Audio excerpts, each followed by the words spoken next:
Fans of enormous fancy battles, 10mm scale and resin miniatures, thank you very much for joining me for a Spellcrow samples review video. Yes, another one. Those very kind and generous people out in Poland have sent me some more miniatures to review. And yes, here we go. The box. We have some nice Polish stamps, as always. I do like this one.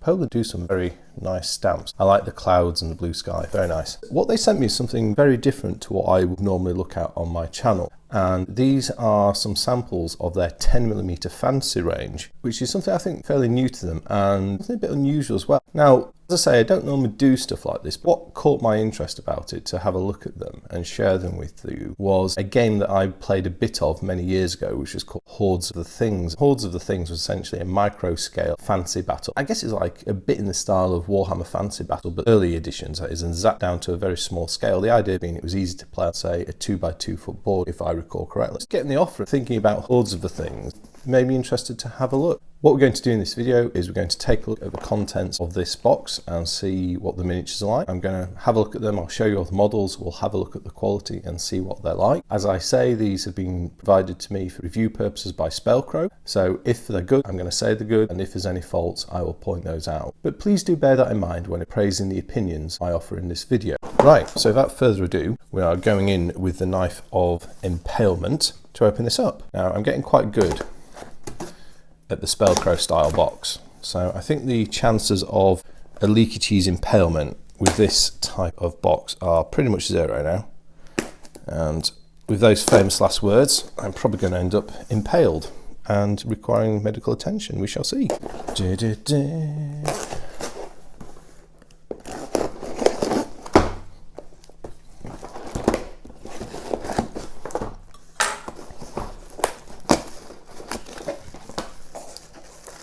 There we go. So look, we have a delicious box of samples. Right, so we've got loads in here. It felt quite heavy. Ooh, look at these. Right, well, hang on, let's start with these as I've grabbed them and I thought they looked good. As I say, these are by Spellcrow. I'll leave a link in the description to the fancy range section of their website, so please do check that out if you're interested. So what do we start with here? Okay, right, so these are 10mm orcs, and this looks like perhaps a command section, and we've got a drummer, we've got a standard bearer, and perhaps some heroes. Oh no, they're not orcs, no. I'll start that again, that's embarrassing. These are dwarves. So we've got a drummer, we've got a standard bearer, you see the beards. We've got a hero, we've got a guy with a big, kettle drum, a big bomb, bomb, bomb, bomb, bomb drum. So yeah, got our battle music. And it looks like they're repeated twice over. Are these stuck together or not? Oh yeah, they are. I'm not going to open all these packs up. Well, maybe I will. If there's a little bit of noise in the background, it's hamsters, so I'm sorry about that. But hamsters got to eat. Right, so what we've got now is we've got 4 square 30mm bases. Right, so we get a little flyer sheet which has got some of the larger scale stuff and some of the futuristic heroic scale stuff we've looked at before. Umbra Turris. So those are larger scale. But these are a bit different, so let's take a look then. Oh yeah, so there you go, your 10mm dwarves. Hero, standard bearer, kettle drum.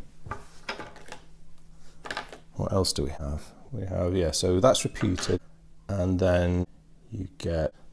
Oh, is it repeated 4 times over? Come on, eyes. Oh, okay, right, there's 2 designs, right. You get 2 of each design. You get this one on the left, where you get a drummer, a standard, and I presume a hero, or a lord, or a noble.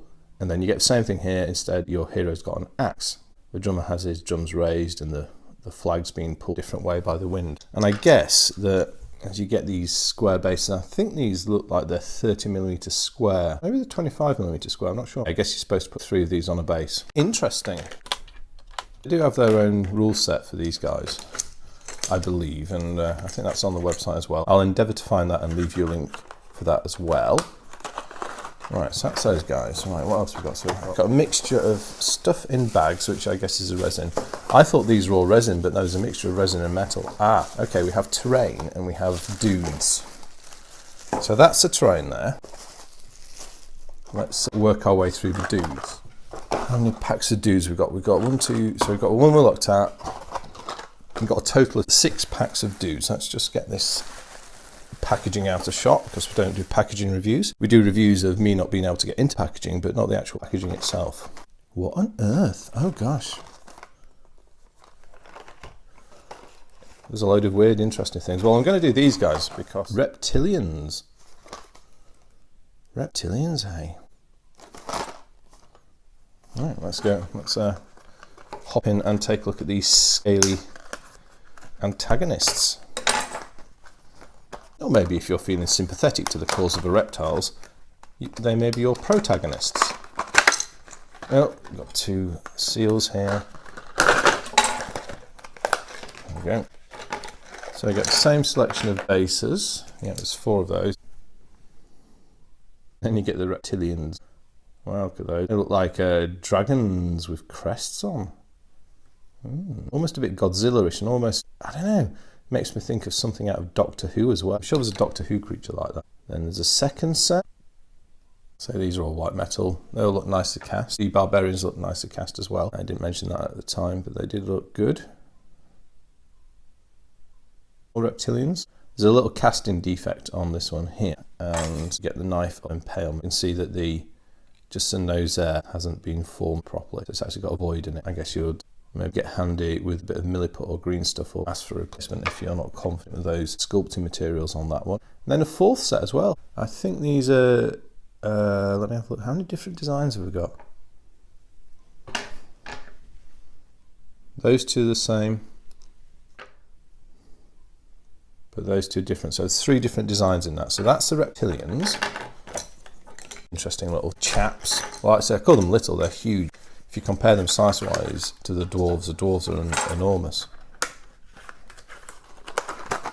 Right, what we got next? In no particular order. So it doesn't say what these are on the pack. Okay, I've got an idea what these might be.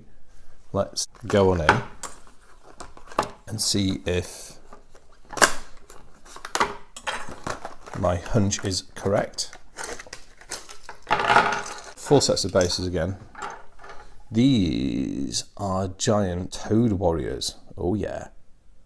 I was going to compare them kind of like the concept of a slan that I'm familiar with, but these look all too wary and like they're going to come and stomp you. So with these, there's only 2 per sprue, so far had 3 per sprue. These are just 2, so these are bigger. And I'm guessing with the big croak box going on, anyone who's familiar with amphibian physiology and anatomy can tell me what this throat bag is called that they use for croaking. Maybe they've got terrifying croaks. And 3rd design, this one's quite fun. Look at him. Here it is on.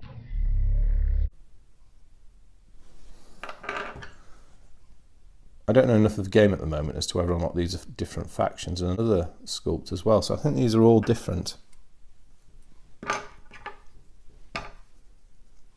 They seem to be all different, those. Very nicely cast.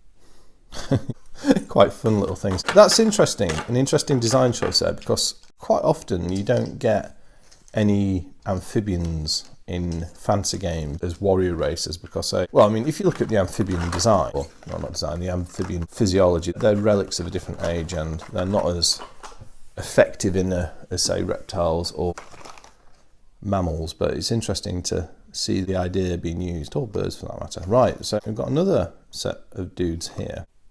These look like giants.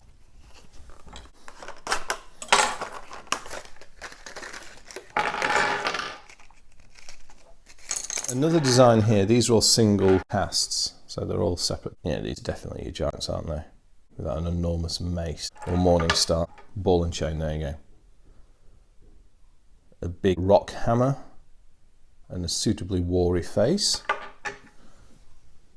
That is amazing, look at that.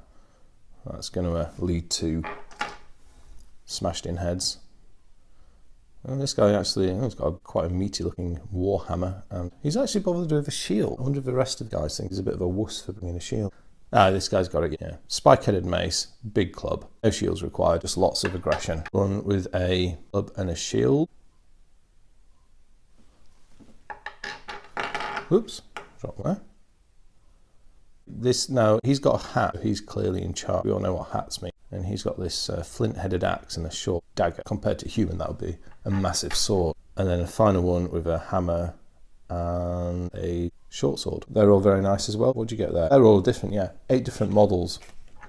So although they seem to be a bit bigger casting-wise, you still get the same numbers you do with the Battletoads, as I've just coined their name there. Battletoads. I need to work on that a bit, because when we were reviewing the parts for the Space Knights, I came up with the term a repto-amphibian Space Knights, which, you know, I'm quite proud of that. I think that should enter the general 40k vocabulary. I'll have to think of something for the amphibians. So there we have the giant warriors. In this next set we have... oh, we have more. So these are the same. They've given us actually 2 sets of what appear to be giants, or not giants, ogres, yes. 2 sets of war ogres. Okay, so those are the same. And then the 6th and the final set are the Barbarian Warriors. And these look a bit more comparable to the dwarves that we looked at first. So let's get these out and take a look. So we get the same thing with the 4 bases. So you get more of the Barbarians, you get 4 per sprue. So with the dwarves you only got 3. Yeah, they're rather cool, aren't they? High fantasy barbarians, armed with a variety of sharp, dangerous weapons. There's some more. Got some mean beards going on. And Mohicans as well, this guy. Casting wise, with the exception of that Reptilian warrior, these have all been beautifully cast. And there's hardly anything in the way of cleanup to do either. There's little bits of runoff gate to remove here and there, but in terms of mould seams, I can hardly see any, so very well done. They'll be pretty easy to put together and painted up, I would say. Good, so now we have the Barbarians. I suspect what we have there are 2 armies. One is probably the Barbarians and the Ogres versus the Orcs, the Reptilians, and the Battletoads. In this range, as well as the micro-scale figures, they also do a set of buildings. And I guess what they've sent here is almost like a starter set, what you would need to play a game. Let's have a look at the terrain. So first we have a barn. This is resin. That's beautiful. Look at that. Yeah. Very nice. Oh yeah, that's lovely that. Let's continue. There's quite a few of these to unwrap. So we have the barn, then we have this, which is a farmhouse. Couple of tiny little air bubbles to fill in there. Could probably just do that with some dabs of super glue. A few actually dotted around it. There you go, you can see them. But the good thing there is, I mean, they are very small. They may actually fill in with paint. For me, I mean, I'll be the sort of person that would fill them with something else just to make sure, but those are just minor little bits of prep that need doing. Another nice building, and this is done in the style of what in the UK we call wattle and daub, plastering on a wooden frame. Has a good look. Okay, third building. Oh, getting a little bit more militaristic now. Here we have a watchtower. A square-cornered watchtower, so this is very much in the style, so it's a Norman period, early medieval period, if we're thinking of it in historical terms. And it's got this nice, look at this, it's got this little set of stairs going up to it to a door. Plenty of arrow windows to guard your door. And then it has a large wooden rampart at the top. And I guess this has been scaled, yes, it's been scaled in such a way that you can nicely fit one of those bases of troops into it. Like 2 more to go. Oh, so the next one is a repeat of the first one, which is this barn. So we have a second wooden barn. Look at that, even got the little latch on the door to slide it off to let the livestock out. And it has this little lean-to on the side for storage. And then the final building is this. And we have a repeat of the first wattle and daub farmhouse. Let's take a look at this one again.